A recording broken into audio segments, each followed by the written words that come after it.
เฮ้ยบ้านเลื่อนไหมnó không công tơ nó làm rồi há nữaปูไอ้ปูbà làm mà đọc play là bươn lươn này bácยืดได้แต่bác play là bươnยืดtự play là bươn lươn đấy nhưng tỏ tròn lươn chứ ngoài bị trao mùi play nè rốt yun thun sra đôi dường chân na để lừa play là bươn lươn nó cái bác làm rồi mà pay tê bao mà rồi mà pay cạn đó là bung sao mà tao nói mất kia hô bay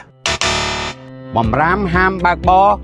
លើសល្បឿនកំណត់ល្បឿនបើកបរនៅលើផ្លូវល្បឿនលឿនត្រូវបានកំណត់ល្បឿនអបបរមាត្រូវបានកំណត់ត្រឹម60គីឡូម៉ែត្រក្នុង1ម៉ោងល្បឿនអតិបរមាត្រូវបានកំណត់ត្រឹម80គីឡូម៉ែត្រក្នុង1ម៉ោងសម្រាប់រថយន្តសណ្ដោងសេមីរ៉ឺម៉កឬសណ្ដោង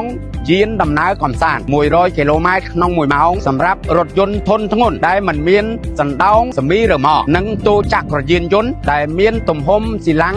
ចាប់ពី 500cc ឬប្រើថាមពលអគ្គិសនីចាប់ពី 27 គីឡូវ៉ាត់ឡើងទៅ 120 គីឡូម៉ែត្រក្នុង1ម៉ោងសម្រាប់